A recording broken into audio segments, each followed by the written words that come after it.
A lot of Jews who came to Singapore back around 70 to 80 years ago were from Iraq. This is the Jewish synagogue. What is it like being a Jew in Singapore? My grandparents stayed here, came about 1920. Singapore's got a very good relationship with Israel. We're known as wandering Jews, but I think basically we wander because we have no choice. How big is your community here? Around 3,000 to 5,000. This is awesome. You saw one that's 100 and something years old. This one right here is from like 2018. This is carbon fiber. Maybe one of these interacted with my grandpa at some point in his life. You never know. Jews of Singapore Museum. You see here the class of the Jewish people. This is a very thriving community, huh? It's so amazing to see how flourishing the community is here. It's really alive and really growing, huh? But it really is so heartwarming and nice to know that we have a deep root and a home in Singapore.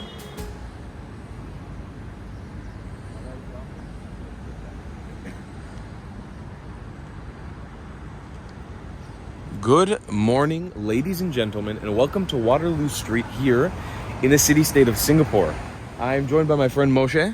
Good morning, Moshe. Good morning. It's early in the morning, 6:30, and we have come to Magen Avot. It's kind of weird the way it's pronounced in Google Maps. This is the Jewish synagogue, the actual historical, very old Jewish community of synagogue. Today, we're going to be going in and we're going to show you guys the ancient life of Jews that actually has a direct impact on my family. A lot of Jews who came to Singapore back around 70 to 80 years ago were from Iraq, which are the same Jews that my family is from, who fled Iraq after the Iraqi Farhud. I'm super excited for this video. We're going to go in, first of all, we're going to pray. We're going to start the morning off with Shacharit, which is the prayer. And then we'll hopefully meet some cool members of the community and learn a little bit about Jewish life here in Singapore. I'm super excited. Let's get our prayer on. So from what I've understood, the Jewish community here is segregated into two parts, one which is the museum and then one which is the synagogue itself. We're going to be doing the museum a little bit later to learn about the Jews of Singapore. But we're heading into Magen Avot, which means the protector of the forefathers or the fathers. This is the main synagogue right here. Really excited for this. I've wanted to visit this community forever.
Alright, so we just finished the morning tefillah, which is the morning prayer for Shacharit, and we're heading in with the community now to eat some breakfast. When Jewish communities segregate themselves in different places in the world and set up Jewish communities around the world, they set up kosher restaurants or kosher style food, which is the special ways of adherence to a dietary law of Judaism. So what we're going to do is right now we're going to head upstairs and we're going to eat with them. I'm curious, this is one of the biggest things I was curious about. What do Jews in Singapore eat? I'm assuming it's going to be the same. It's going to be the same. Maybe some bread, Yeah. some salad, some cheeses. But Some eggs. you never know. Maybe, I don't know, maybe we're going to throw some curry into it here. I don't know. Nah. Maybe there's going to be a paratha all of a sudden. I don't know. I love it. I think this is a super special look at being able to get like access into this community that I think if you weren't Jewish, it'd be kind of hard to get this sort of intimate access. We're literally going to be guided hand in hand by one of the rabbis here and then some community leaders. So I'm super excited for this.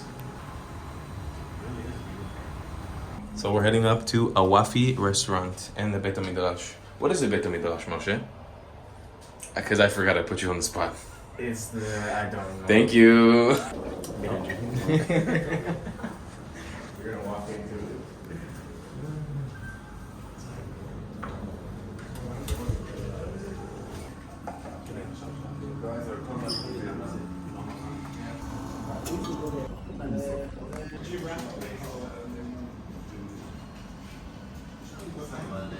Guys, I'm having the pleasure of sitting down with Raphael Solomon, who is a third or second generation? Third generation. Third generation Jew who was born in Singapore, and his family stems similar to my family's background from Baghdad, Iraq. And I have so many questions I want to ask because obviously this community is so dear to my heart and so interesting because I'm a part of this community. What can you tell me about how your family got here to Singapore and when they got here to Singapore? My great-grandparents, mother's side, came in 1920 and they came from Baghdad. My grandfather from my mother's side came in 1925. I know this because I spoke to his nephew who's passed away. His nephew moved to Israel in 1928. My grandfather from my father's side came about 1920 from Baghdad, from the Jewish quarter, and they settled here. My father's side of the family, they had business. My grandfather was a simple man. He used to sell auction goods. Religious, they were all religious. Basically, they were all observant Jews. Some of my family members from my mother's side actually came in 1920, 1925 and moved to Israel in 1928. So essentially I have family who are Palestinians, and the rest of them, my grandparents stayed here. My grandfathers got married, they remained here and they passed on here. They're buried in the Jewish cemeteries here, and they basically contributed a lot to the community in terms of, my father's father was a shamash in Magen Aboth. My mother's father was a Hazan. When he came in 1925, he was a Hazan in Hasidic Synagogue. And so that's essentially it. I'm very curious about what is sort of your relationship with Israel, being a Singaporean Jew. Like, do you see Israel as home? Do you make visits to Israel frequently? I go to Israel twice a year, except for the COVID period when it was a little difficult. So I go for the Chagim. I go usually for Shavuot and for Sukkot. It's I don't have enough leave. I work for Singapore government, and so I have only so much leave. So I'm able to basically go for 2 hugs. And I definitely have a very strong connection with Israel. And you have a lot of family there? I have family that moved there, like I mentioned earlier, in the late 20s. They're now like 3rd or 4th generation. I keep in touch with them. And I have a cousin who moved in recently, settled down as a family, bless him, in Israel. So yes, I do. Okay. But I go for myself basically.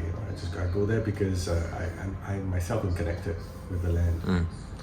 And I think this is probably the most interesting thing to me. Like being a Jew from the United States, you have your experience. I'm sure you've been through to the United States at some point in your life. Judaism in the United States is so common and so well known, and it's so ingrained in the system there.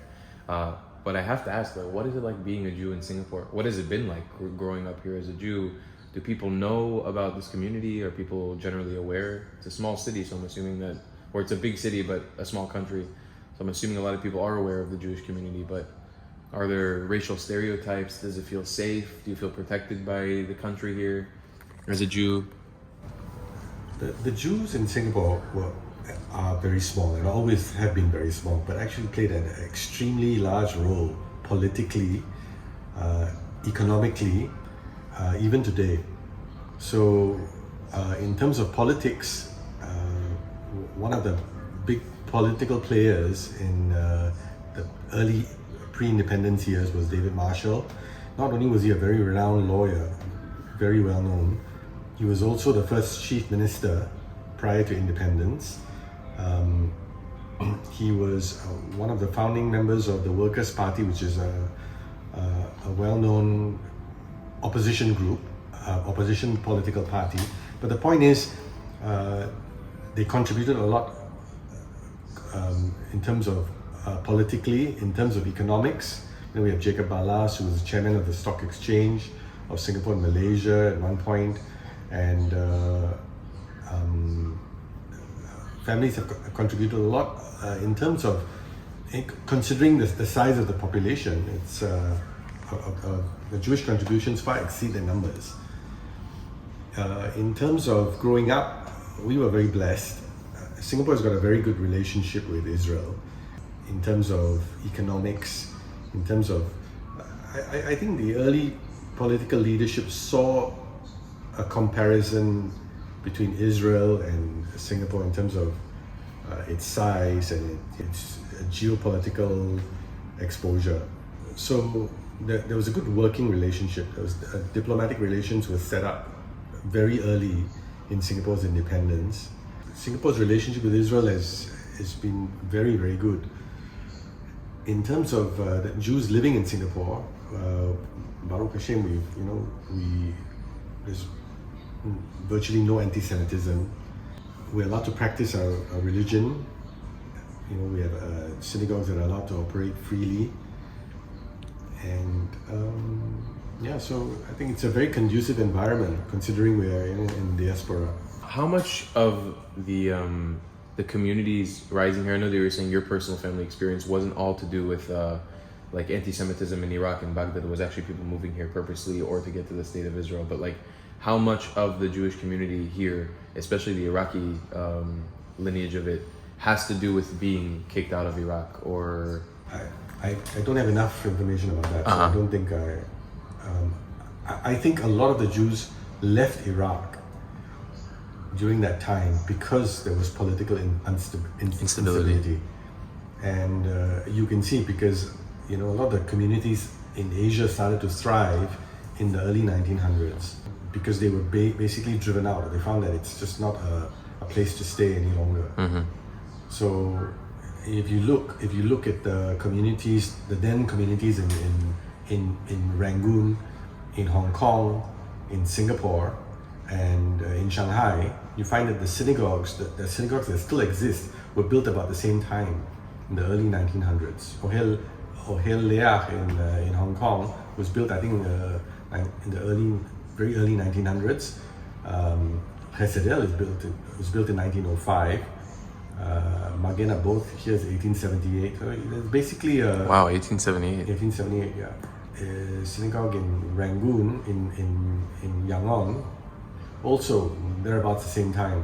So there's a reason why basically they moved. And generally, Jews have a tendency to stay if the conditions are conducive.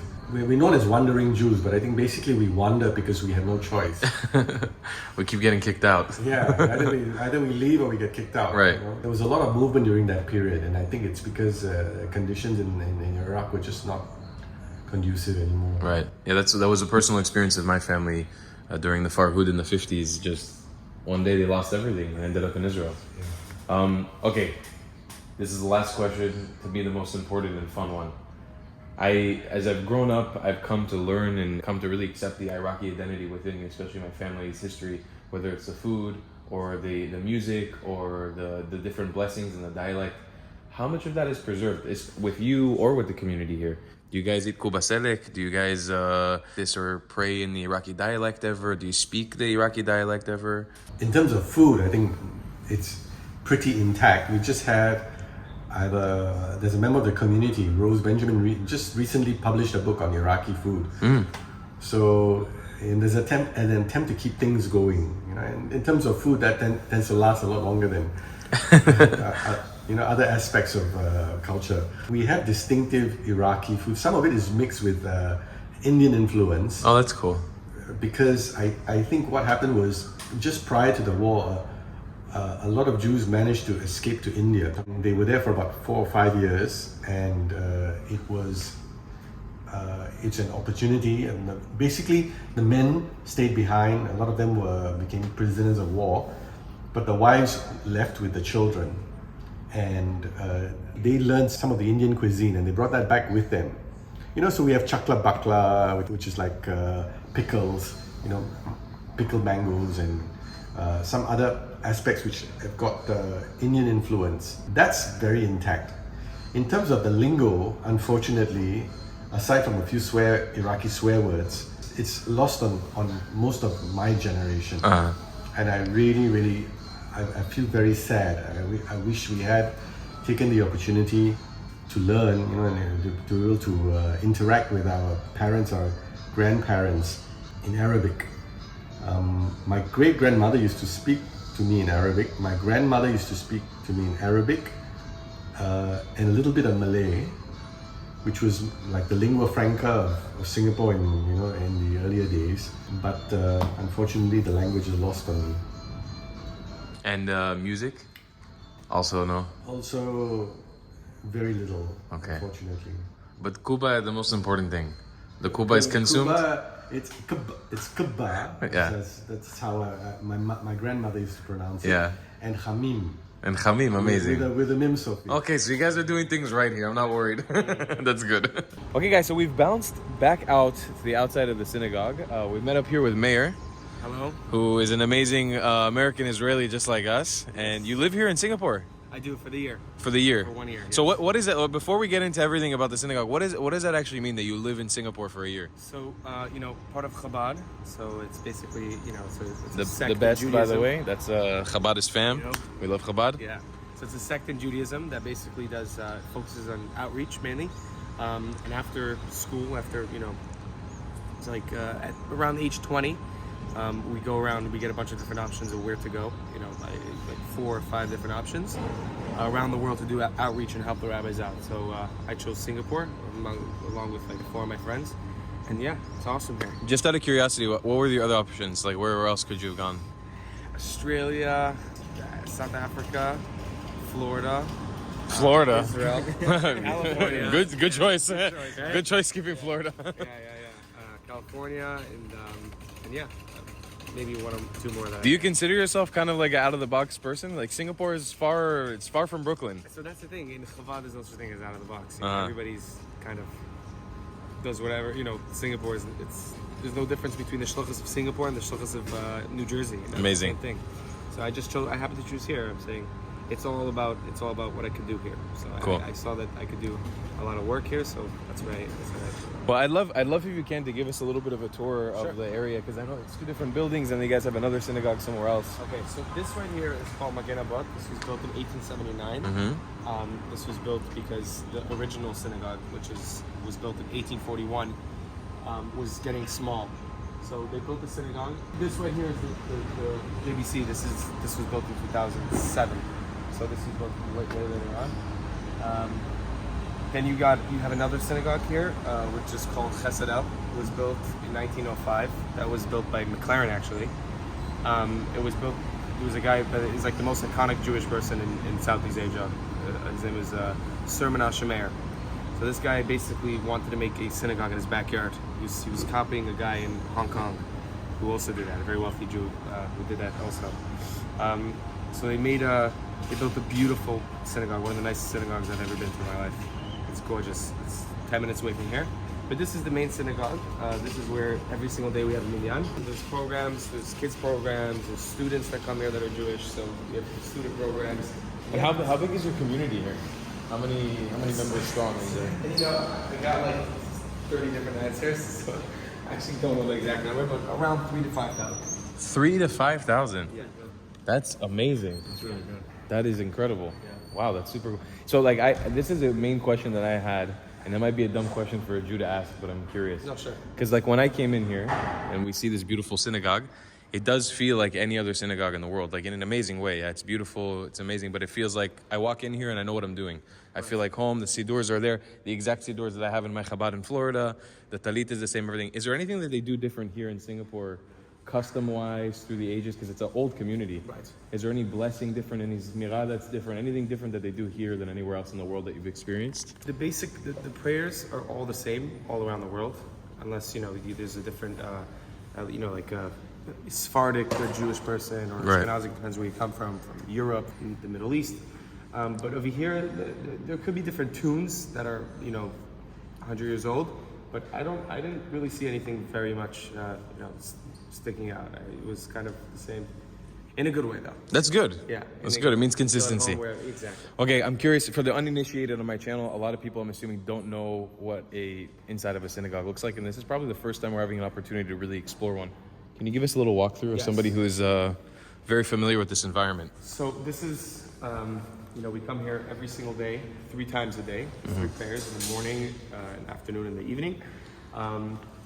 In the front of every synagogue, you're going to have the same thing. It's basically a compartment or a room where they keep the Torah scrolls, which is the 5 books of Moses on parchment. It's like one of the holiest objects in Judaism. You keep it; it's always facing towards Jerusalem. So that's this part.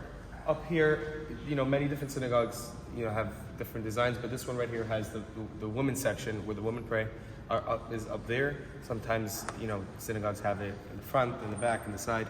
And the main reason for this is because when you come to a synagogue, the main focus and the main reason why you're there is to pray to God and to connect to God. And that's why we want to respect, the women and the men so they could be focused on God and God only. So that's why we have a separate section for the women and a separate section for the men.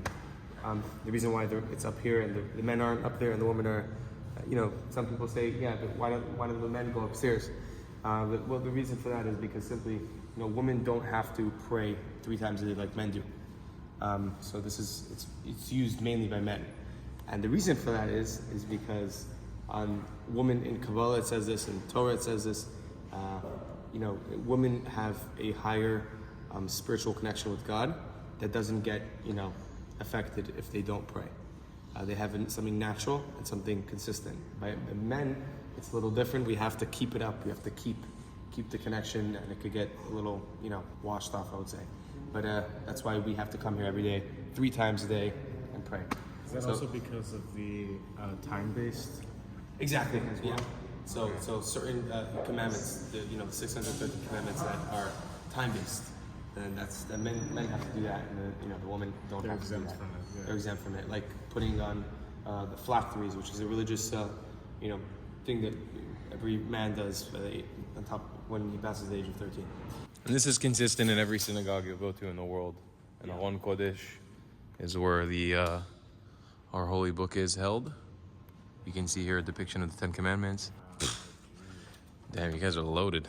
This is awesome. This is the most I've ever seen in one. This is by far the most I've ever seen. And some of these look really old. Are those really old, or am I tripping? Some of them are from Wow, look at 1800s. Dude, look at that one.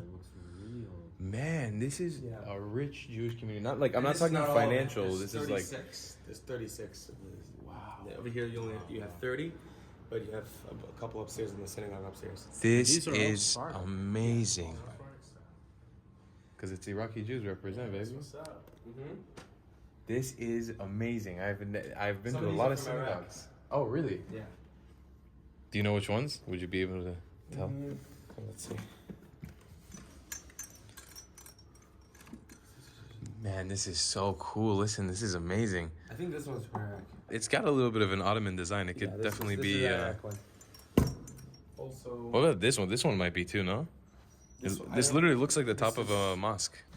Middle Eastern. Wow. This one over here is also, I think. You can see, like, growing up in America, this is more of the design that I'm used to seeing. This is a thing called a keter. It's like a crown, Yeah, this is. which is very Look at how typical. beautiful this is. All This is handmade. amazing. Have you had a chance, Mayor, to interact with a lot of the Iraqi Jews who live here, like, and talk and learn about their stories and stuff? Not really, because the Jews, a lot of them are very, very super old. This is already 2nd generation Singaporean. I didn't really have too much, but I read all the books that the Jews of Singapore is a very, very good book. I highly recommend getting it. It tells you a lot about the Iraqi Jews. And again, for the uninitiated, maybe a lot of people don't know what a Torah is. What's actually in this? Like, Okay. we're looking at this amazing box, So- but what are we actually looking at? So this is, you see different designs here. The main thing that matters is the inside. The outside is like, depends where you come from. So this is more of like this is Iraq. This is Iraq, from Iraq. This is from Iraq. But I'll show you like compare. So right over here, so you saw one that's 100 and something years old. The inside, you saw the inside. This one right here is from like 2018. This is carbon fiber. It's much lighter. It's a beautiful. It's beautiful. It's more modern. Definitely. It has the same inside. So basically, what it is, it's the 5 books of Moses, and it's written by someone who's, he knows how to write a Torah, which is a Sofer Stam. And this person, it takes around a year to make. It costs I would say around $80,000 to $100,000 to make. It's very expensive. And yeah, it's the holiest thing. I would say it's the holiest thing. I'm saying because, you know, if this thing drops, God forbid, you either have to fast, depends where you're from. But it's something that's very sacred. After, you know, it gets retired, let's say it's, you know, there's too much flaws in it, it's ready to, you know, it's ready to be, we don't throw this out. We bury it inside, you know, the graveyard, the Jewish graveyard. If the slightest mistake, there's no such thing as a mistake in the Torah. So if there's a tiny bit, like I'm gonna show you, let's say there's, see in here, everything is extremely perfect. There's no letter that's going to be bigger than the other one, and you know it doesn't have to. You're not going to have any letter that's washed out. You're not going to have any letter that is a little crooked. If that's the case, you have to send it back to who made it or someone who knows how to check it, and they're gonna have to fix it, and then we can't use it until it's fixed. Take this out Monday, Thursday, and Shabbat when we read it. Every week has its own portion, Torah portion. On that, in the middle over there, which is called the bima. This place, anytime anybody opens this place up, every time I open it up, the reactions are the same. It's crazy. This is impressive in a way. Never shocked. seen the amount of Torah in one specific shul. It's not just the amount of Torah; it's the way that they're placed. Yeah. And the Torahs themselves. For me, being an Iraqi Jew, like it's particularly like amazing because like I've never seen an Iraqi Torah. I've never seen a Torah from Baghdad. You can see that it's from there, like the style. Very, very much so. I mean, it's insane to imagine there's a chance maybe one of these interacted with my grandpa at some point in his life. You never know. Of course. It's like there's a good chance because the community there was so small, and so I mean it was big, but it was so together. It was so cohesive. And also, this is not just from one synagogue. These right, are from different synagogues. from multiple. And also, a synagogue. This is very expensive to make. So a synagogue, especially in Iraq, wouldn't have, multiple. And they're so beautiful. Listen, they're amazing. It's amazing. You see the inside. It's all, and this is great condition for the age. So Simchat Torah here is probably it gets turned, huh? Yeah. We just took the carpet. We just changed the carpets. So they had to take everything out, and they put everything there. It's unbelievable. This is a lot. Why are you not Singaporean, or why are the people that we're seeing in the synagogue predominantly either Israeli or Jews who have come from somewhere else? Are there Singaporean Jews like Malay or Indian or Chinese Singaporean Jews that have converted or? So if you look at the actual country of Singapore, it's only 67 years old, I think, 67, around that. So the Singaporean people are just the people that are born here. That's, I would say, if you're Singaporean. Right. Because, you have, Asians that are Singaporean, you have, people from Malaysia. There are Singaporean Jews, of course. There are people here that their great-grandparents were Singaporean. So I think that would, mark you as Singaporean. But I run the youth programs here. That's my job over here, and I have a couple of kids that are Jewish that are Asian as well. Yeah, Jewish Asians. So maybe like 3, 4 more. I think for a lot of us in the Western world, especially for me and Moshe growing up in Miami, an Asian Jew is not a common sight at all. Right. Once we've started exploring the world, we've encountered in Japan and in Korea, you meet other Jews from different ethnicities, especially from East Asia and Southeast Asia. But commonly, a lot of these places are set up, run, and sort of thrive through Israelis or American Jewry or British Jewry coming through and sort of keeping the spirit alive. And the Asian Jewry has kind of been a little bit more on the quiet spectrum. I know that there's a big rise coming up soon. Indian Jews and Chinese Jews, and it is happening, but it's definitely been more quiet, especially throughout our lives, I think. Yeah. So there are a lot of Israelis here because they come in for the tech. There's a big tech, tech space over here. So a lot of there's a lot of Israelis, a lot of Australians, but you have, I would say, a solid 40 local families. Wow, amazing. Yeah. That's so cool. With a community of 5,000, that's incredible. Yeah. Wow. So there's a lot of people that live here that are Jewish that don't really associate themselves, with, they don't really come here too often. But yeah. So the community is actually technically even bigger, huh? Yeah. So it could be bigger, it could be smaller. It's around that. So this is Benjamin Netanyahu actually came here, the Prime Minister of Israel, 2017, and so did Herzog came here also. Herzog in '86, and gave these two shofars, which are it's basically it's a ram's horn, and we blow it on the Jewish New Year. We blow it on the Jewish New Year. It signifies, you know, an awakening for, you know, like repentance. And This sound, the sound that comes from the shofar, is deemed like one of the holiest sounds in our religion. It's or the holiest sound in our religion, I would say. All right, so the Jews of Singapore Museum. yes. So Wow. this is in the museum here, and you have like the memorial room of the person who donated this entire place, who his name is Jacob Alice, an Iraqi Jew, who grew up actually, you know, pretty poor. And there was a area here on Middle Street and Queen Street, and Victoria Street, if you're gonna go there. It was called the Mahala. It was basically the Jewish, you know, it was like the, I don't want to say the word ghetto, but it was like, it was the poor area where a lot of poor Jews lived there. And he actually grew up there. So he grew up there, and he started selling cars. You know, he wanted to become a teacher, but you know, then he started selling cars, and slowly but surely he made a lot of money, and he donated this entire place. Amazing. Yeah, and also he donated a lot to Israel. So this is him? Yeah, Jacob Balas. this is Jacob. Ah, that's Jacob. So his trick was very interesting. He basically started selling cars, and he was making like, I think his salary was like $5 a month, or $5 something like that. It was $5, and he was selling. He got, you know, commission off each car, and he was selling enough cars to make 25. So he was making more than his the manager of the dealership.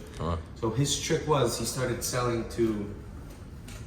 making friends with the taxi drivers, and he started hanging around in the coffee shops where all the taxi drivers hang out. And who needs cars the most? Taxi drivers. So all of the taxi drivers bought cars from him, and so that's how he made his money. Then he started, you know, doing diamonds and many other things. But he donated a lot to Israel. Over there, you can see he donated something in a moshav. So he didn't have any kids. He never got married, but he was very loyal and close to his mother, Grace. So everything is donated in her name. You'll see Miss Grace Ballas. Victor's son. He's the previous owner of Coffee Bean. He's the one who made Coffee Bean to what it is today. And his name is Frank Benjamin. These are like the icons. And then, of course, the Prime Minister of Israel, Benjamin Netanyahu, here in the synagogue. This is a very thriving community, huh? That he actually changed the system, the judicial system of Singapore. Basically, he was a criminal lawyer, and he was able to make anybody look innocent. So instead of having a jury, he was able to convince the jury. So you know, he became a politician, but he changed it himself. They changed it that you can't be. There's no now till today. There's no juries. It's just a couple of judges. That's it. The judges decide. It's so crazy to know, like, the founding of Singapore, like in the actual birth of this country, the Jews had an influence in like the beginnings of it. It's amazing. Also, something interesting. I heard this from a Grab driver. It was like an Uber driver. So I don't know how accurate it is, but I'm pretty sure there's some legitimacy there. Basically, Singapore became a country, right? And then you know, they called up a bunch of. What happened was England retracted their, you know, they're not part of you know, the UK anymore. So now they're just out here. Malaysia's not so good with them. So they're kind of you know, they split up from Malaysia. So they called up every country. They called up US. They called up this, that, and everybody said no to them. And until they called up Israel, and Israel agreed to send them, you know, train their army. And even though this is when Israel was just, this is in the 60s, so not a long time before, you know, Israel became a country itself. So Israel has a huge role there in Singapore. Albert Einstein visited here in 1922 with his wife. Wow, what a picture! This is crazy. Oh yeah, this is a beautiful picture. My God. This is King George. Wow. You see here the class of the Jewish people over here. Look at the class here. Yeah. This is 1937. Man, these guys look like family, dude. This is what my family looks like. Yeah, look. This guy looks like he's related to me, like, directly. This is the traditional. This is Singaporean Singaporean Jew. Jew. Yeah, this is what Iraqi Jews look like. This is what my grandparents used to wear. It's amazing. This is how my grandma used to look in Iraq. I have pictures of them when they were younger. Wow. This is amazing. It's so crazy to be in a place like this. He's the first Jew that came here. 1798. No, that's when he was born. He came in the early 1800s. He's the first person that made the show Synagogue 1841. A guy came here, a person who interviewed him in late 1800s, and there's a beautiful thing in that book that explains. He's like, I've never met anybody like this before. He's very angelic.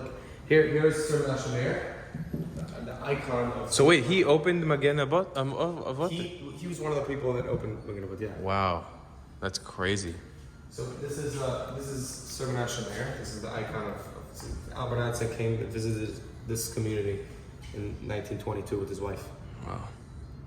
See, this is Sir Nashamer. He gave millions, which is back then a lot of money until today.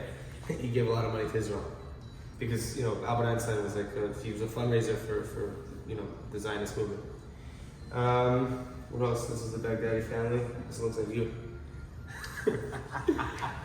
No, I'll take it. I'm not Indian. This is my heritage. This is my. I'm telling you, this guy. I gotta ask my mom. We're related. This guy's me. This is my spirit animal. We gotta be related to me and him. Dude, this is actually. I'm looking at this guy more and more. He literally, that's me. The resemblance is uncanny. I just need a cool mustache. That's it. Look at that, dude. We're getting real interesting now, folks. Wow, I've been living on a small tropical island the last couple months. This is amazing. So, Mayor, what is this? Where are we? As if I don't know what we're looking at. Paradise. This is basically a kosher supermarket. No! I'm so happy. I'm buying 12 of them. They're $7. I'm gonna buy 12 of them. But there's some Singaporean dollars there. Yeah, I'm which still- is still cheaper than the American version. And American maybe version is even the literally Israeli version, $7 or- US. Yeah.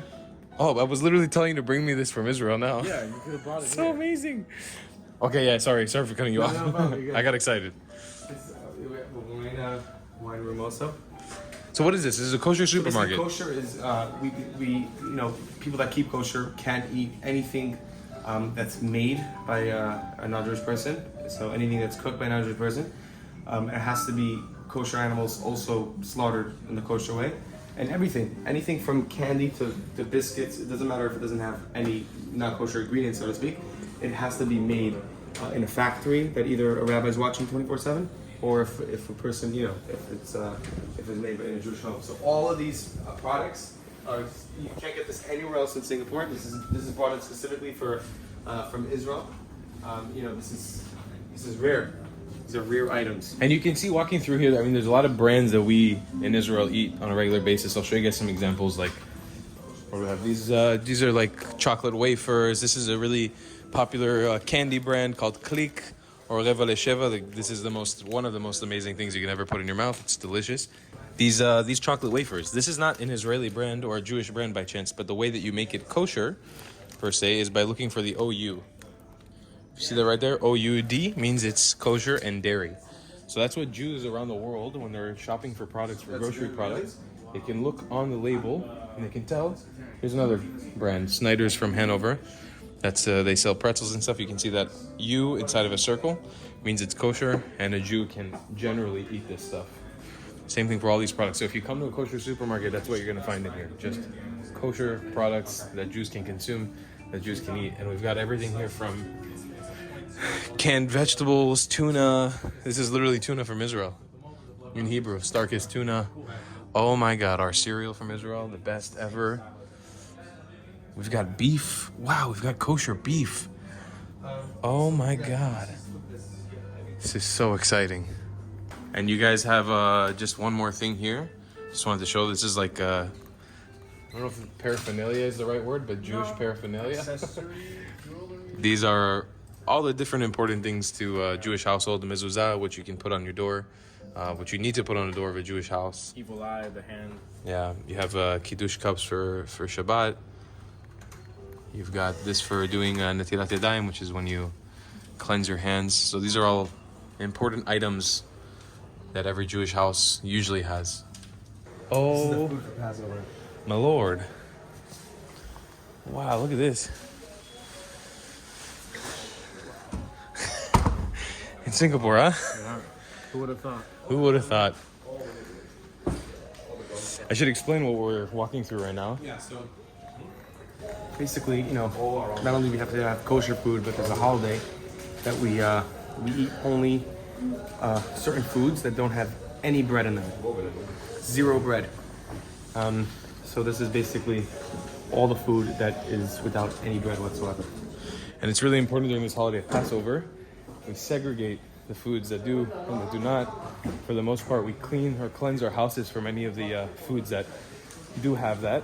And you can see they're offering a selection, like we were just talking about it right now. If you really wanted to adhere to full Judaism, to all the laws and all the rules that you need to in the modern age, you could do it in Singapore 100%. The fact that all of this exists, I mean, these are all the products I grew up eating in Israel or in the United States. It's all here. We're really not missing anything at all. From the chocolate spreads, to the honeys, the tomato sauce, everything's here. Moshe, what do you think?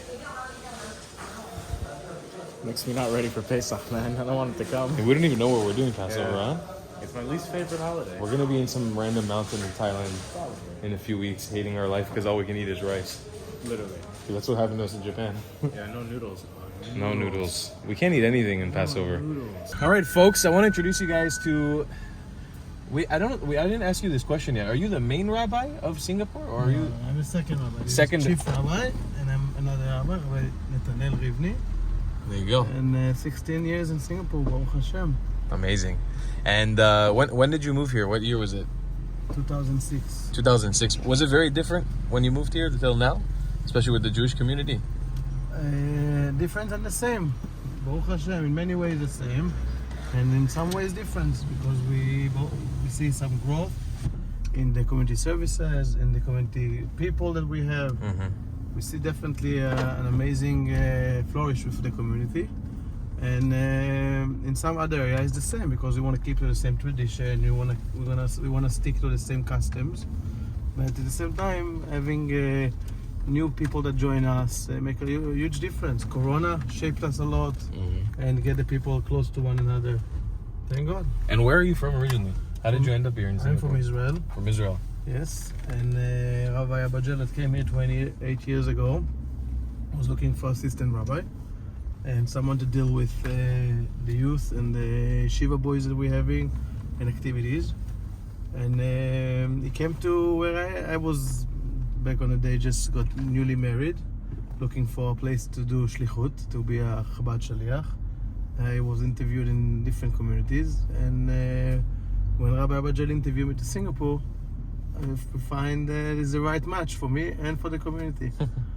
And how would you define your experience in Singapore? I mean, like in today's video, we've already had a time to chat about like the history of Jews in Singapore and anti-Semitism and how secure Jewish people feel here. But what's been your personal experience as a rabbi here? 16 years is a long time. In terms of the Jewish community. Yeah, well, and also being in Singapore, you know, like living in this country. Yeah, so Singapore is a transition. We have our community of people that are traveling all the time. There is a small, relatively small part of the community that born here, and it's about 10-15% of our community born here and really belong to Singapore. And all the rest are people that their family are not from here, and they are expats from Israel, from Europe, from the US. So that brings our community into the front and having very unique feeling. When you're coming into the community, you feel that you have all type of colors, all type of backgrounds. It's not the same. If you go to most community in the world, they say that there is one tone. The majority of them are coming from the same background and having similar experiences. Here, Baruch Hashem, we are so rich with the different colors that we have and the multicultural that we experience, and that's making our community very rich with the flavors and beauty that we have. Each family that joined us bring their own experience, bring their own energy, and it's make us so colorful as we are now. Baruch Hashem, we are very accepting, all different backgrounds and all different Jews from all different places of the world. We are not asking them, not questioning the level of how much they practice Judaism, and they feel it. They feel welcome, and they feel part of it. And in a few years, in a year or two, as soon as the family come to us, they become part of the community. They become part of the family. So we're expanding, Baruch Hashem, not only quantity-wise, also quality-wise. People that just came, and after a year or two, they're becoming, this is for them home. And when they moving on, after a couple of years, they have a new assignment in another place in the world, Singapore always remain part of their family. In terms of the way they do things, and in terms of their kitchen and Wow, and is it? others. That's This is the other synagogue. wow. Hasidel. This is an older one or This is younger. younger? It's about 100 plus years. Yeah. Wow, that's amazing. And you guys, just to briefly touch on it, you have more than one synagogue and you have more than one kosher restaurant here, right? Yes, we're having Baruch Hashem 2 main synagogue, Magen Avot and here Chesadel. In Magen Avot we have another one, which is called Oel Yaakov. It's used mostly during the weekdays. And we are having also 3 kosher restaurants. We have the Wafi, which is in the Jewish Community Center, next to Magen Avot Synagogue. Plus we have the Pita Bakery that opened a couple of years ago, that offering mostly pita and falafel in Bali Lane area. And we have a newly opened kosher restaurant called Aniba. It's led by Meir Adoni, Chef Meir Adoni from Israel. And it's kosher lamehadrin. And it's open 6 days a week, closed on Shabbat. Very fine dining, and not only Jews, also non-Jews are really looking up for. It's very hard while you're visiting here. If you really want to join, you better book your table because it's have long waiting lists. It's an amazing restaurant that's very popular in town. Wow, it's so amazing to see how flourishing the community is here. It's really alive and really growing, huh? Thank God. It's amazing. It's a blessing. It's a big blessing, and it's a lot thanks to team efforts of many of our community members. That's amazing. I'm really excited to see the second synagogue now also. All right, we're going to go explore. The Rabbi Netanel is amazing. He's so friendly. It's awesome. Yeah. So this is one of my favorite things. That me and Moshe have had the opportunity to do this so much around the world. Just to meet incredible, fantastic Jewish people. Like, we've done this in how many countries now, you know? Like, even in Japan, we've been hosted and just treated so well by Jewish communities all over the world. So this is Hasidic Synagogue. This is 136 years, he said. The other one is even older. It's like from the 1800s.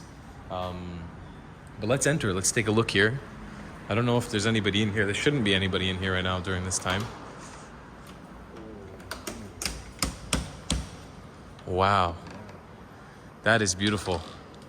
Oh man, I kind of like this synagogue a little more than the other one. This one for sure. Yeah. Wow.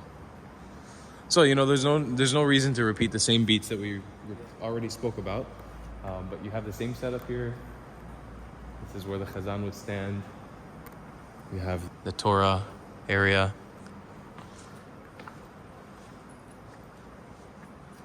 Oh, I don't think we should open it up. It's okay. We've already seen what the Torah looks like. Yeah, but you can get an idea of the area. Amazing, no, Moshe? Oh, they have a book here, the history. I think this is the history of the Singaporean Jewish community as well. They made this book to celebrate 100 years of the synagogue. It's nice, you know, not to victimize Jewish people, because I don't like to ever victimize us, because I think the story of our people is one of perseverance and success at the end of the day. But it really is so heartwarming and nice to know that we have a deep root and a home in Singapore. I really like this country and I really like this city. I've been enjoying it so much.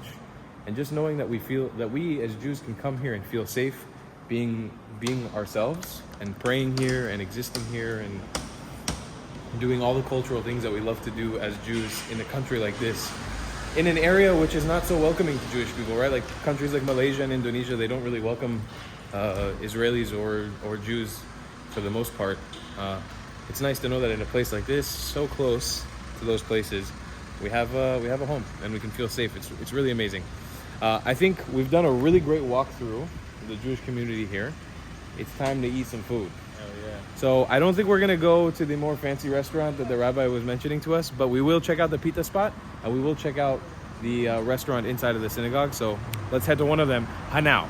All right, we've made it to the first kosher restaurant on this list, one of 2. It's called Pita Bakery. It's 100% vegan and Jewish owned. We can see by the mezuzah there. So we're gonna go in there, order some food, and we'll tell you guys how it is. All right, we've got the falafel pita from this what is it called? Pita Bakery. Pita looks nice. Falafel looks great. It smells phenomenal. It's got amba here, which is fermented mango, very popular with the Iraqi culture. I'm excited. Let's take a little bite here.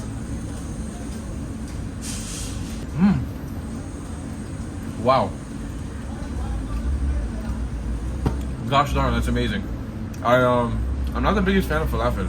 I've talked about this many times on the channel. But I am noticing it's only 3 falafel balls and the rest is salad, I think. It's kind of weird. Oh no, okay, there's a few more on the bottom. That is a damn good sandwich, my friends. The falafel is a little smaller than traditional Israeli falafels or falafels you'll get in the United States. See what the ball looks like. But the amba and the tahini, this is comparable. Very, very good. That is a very fresh falafel. I could highly recommend that. It's really nice to know that one of the few true kosher restaurants in Singapore is really delicious. It just adds on one more point to show how livable this community actually is, especially in every aspect. Not only you have the prayer and the safety, but now you have good cuisine, good Jewish cuisine as well. In Singapore here, we've been eating Indian food, Chinese food, and basically everything. We got American food here too. So this was like an opportunity to bring Israeli food to Singapore. So now you have really an international just cuisine of everything. Before you take a bite of this pita, for those of you guys who already want to comment, falafel is not Israeli food. Chill, all right? In Middle Eastern. We're a country made of refugees. We were kicked out of every country we existed in. We're allowed to eat falafel. Chill. You're gonna get a lot of. I don't care. Just relax. Calm down. We can eat shawarma. We can eat falafel. We can eat shakshuka. Chill. Yeah, me and Moshe were just talking about, I think falafel is a food that around the world is so readily available nowadays, but people ruin it because they just don't make it very well. But this is really well done falafel. It's really good. All right, I'm really happy with this. So we are going to jump off to the next kosher restaurant, Awafi. All right, so here is the Awafi restaurant, which is located at the top of the synagogue. Unfortunately, the menu has trimmed down a little bit since I saw it. I wanted to order some of the more local delicacies, but we don't have that. But we are going to try the food here, show you guys what Jewish people in Singapore can actually eat. This is the menu they got. We've got falafel and hummus and pita and curry puffs and Israeli salad, grilled chicken salad. This is a very typical kosher restaurant menu that you would find in any place in the world that sells kosher food. And obviously, since they have their selection of meats that we saw from the grocery store that they have in here, they can sell all this stuff kosher, which is really awesome. So I'm very excited to taste and see what it's like to eat kosher food in Singapore. Looks like an empanada. Hey, Borja. Hey, Tom. Welcome to the YouTube channel. Welcome to the curry puff. You first. Okay. Falafel?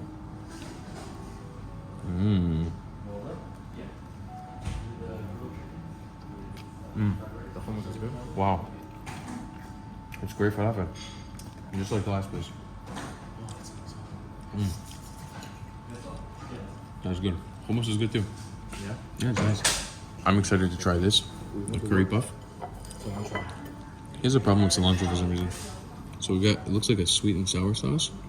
So here's the curry puff on the inside. It's like a phyllo dough. Peas, curry. Let's try it out. I like that a lot. That's fantastic. Nice, no? Very nice. Very nice. I like. A little bit of pita and hummus. Tons of cilantro and pepper is how I like it. So we've got here fish and chips. It comes with a homemade tartar sauce. I'm very excited about. And some chip. Ooh, these look just like my mama made them. Oh my god. I'm excited.